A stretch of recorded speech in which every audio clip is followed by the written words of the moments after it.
All right, welcome to the Jazz Piano School podcast. My name is Brendan Lowe, creator and founder of Jazz Piano School, and this is episode number 177. Now, we started the new year off to a blast. It's been absolutely phenomenal with all our new members. We've been releasing so much new content, and now for you, of course, our free educational content coming at you every single week for the rest of the year. So, with this new episode, Sterling Koza, one of our amazing Jazz Piano School educator, is going to bring you endings. He's going to show you how to end tunes with these fabulous endings that he's going to teach you right now. Okay? So with that being said, let's dive right into this episode, and I'll see you later.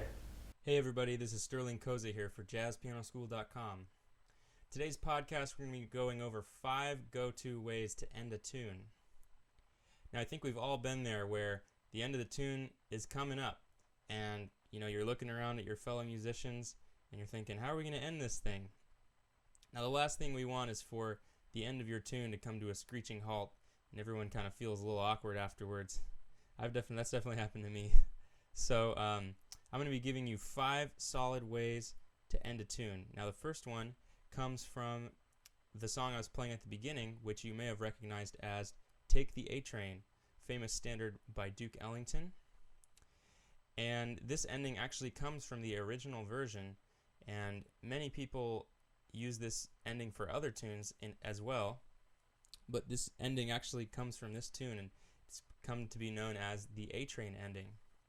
So here it is. I'll give you a little demo. Here we are at the last A of the song.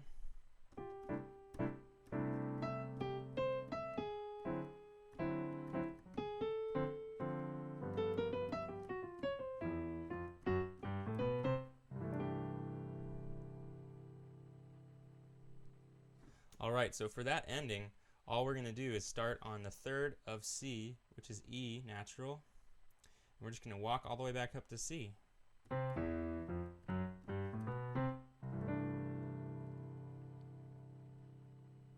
Now this tune works really well at the very end, especially if you have a note on the downbeat. So in the case of A-Train, this ending works well because the last A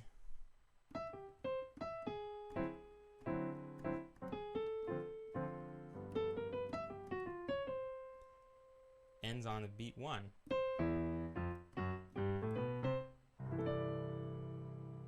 So any tune ending on that beat, this ending will work very well. So try it on some other tunes that you might know. Tunes like It Could Happen to You, Lady Bird, other standards. You'll find that it fits really well. So that's a great go-to ending. That'll be my number 1 ending for you guys. Moving on to the second one. This ending is made famous by Count Basie, another famous band leader. And what he would often do is at the end of his tunes, he would have a break where he plays a series of chords and then a big chord at the end. So if we're on A-Train,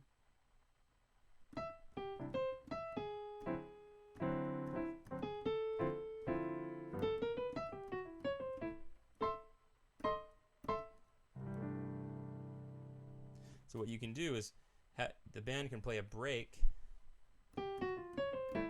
right there, and then here come the piano chords. And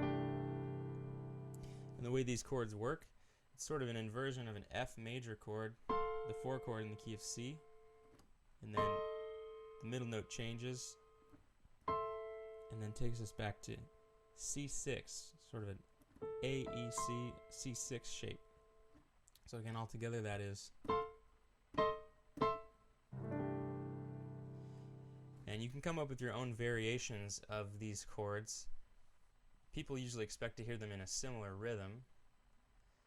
So try some different ones, I might try going.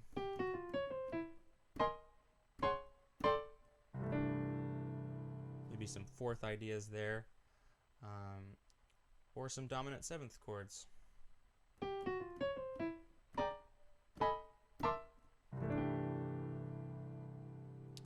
Really, as long as you get that rhythm in there, you can play whatever chords you want, but Count Basie would play these chords. So that's the Basie ending. All right, moving on to number 3. This uses the same rhythm as that Basie ending, but we'll use a different chord in a different register. The Basie ending, as you might have noticed, is in a high register of the keyboard. Sometimes you even play it 2 octaves higher. And my hand's out of the frame there, but you can hear all the way up there. But you can play that same rhythm but with different range and different chords altogether. So if we get to the end of Atrain,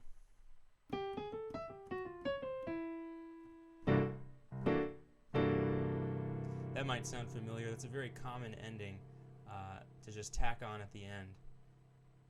Now what I did was I played a C7 with a sharp 11 in the voicing, so an F sharp, added the 13 there also, the A natural on top. So a nice big chord, and we're going to play it in that same rhythm. And then you can even arpeggiate it after a little bit. People tend to kind of play a little over after each ending, so you can improvise there at the end with everybody in that chord or mode. And you can substitute any chord within the realm of C major. If the bass player is playing C7, you could add a sharp 9, a little more dissonant,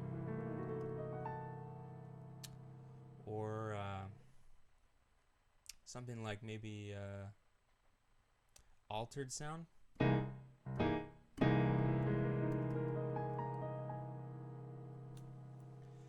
So throw in your own chord there, but as long as you're in that same rhythm, that's fair game.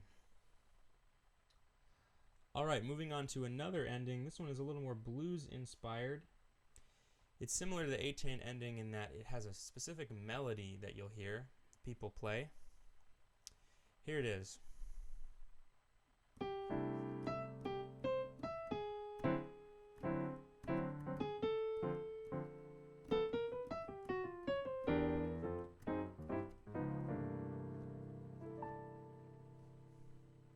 Now this ending centers around this melody.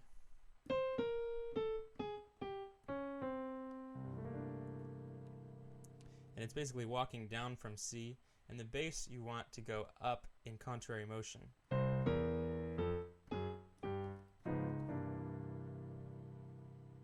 So this is sort of dating back to blues guitarists from the mid-20th century, and some pianists have come to adopt it, and so we can play these chords. It's sort of a C7 over E, F. This chord we can call an A flat over G flat, and then 2 ending chords there. So that's sort of our blues ending. There's a variation on this where you can change the melody a little bit, and it would sound like this. You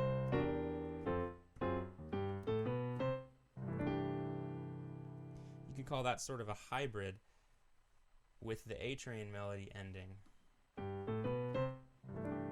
But that's a very definitive ending because it ends on C. If you want it to be a little different, you can go with the first one. Just play those 2 chords at the end. That's a nice bluesy ending. Alright, we've come to our last ending, and this one comes straight out of Bill Evans. Bill Evans often has some of the most inventive endings to his tunes, especially harmonically interesting. Now, this ending is sort of a walk down from F sharp in the key of C. So here it is. This is the Bill Evans walk down.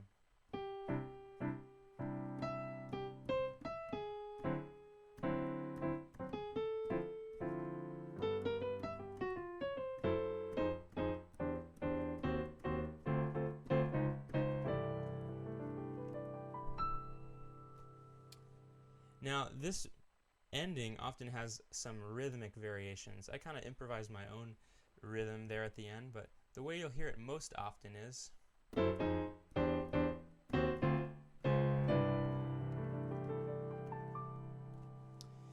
so So you'll hear Bill Evans play this, and sometimes some big band endings will go all the way with these chords. So it starts on an F sharp half diminished, moving down to F minor, and we're keeping the same top note for every chord.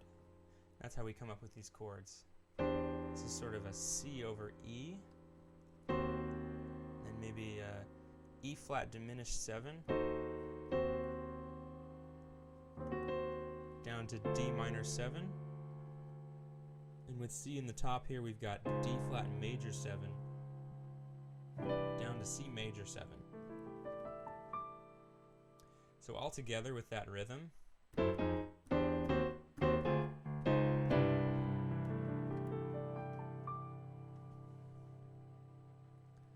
Alright, so that's our last walk down ending. That one is the most chordally involved. And again, that one you can tack on, really any of these you can tack on to the end of most tunes, especially when they end on beat 1. So feel free to try some of these endings with some other tunes and bring them out at the next session you play, where people might be looking for an ending and you say, oh, I got one, here it is. And that'll go over well. So good luck with these endings. Thanks for tuning in. We'll see you guys next time.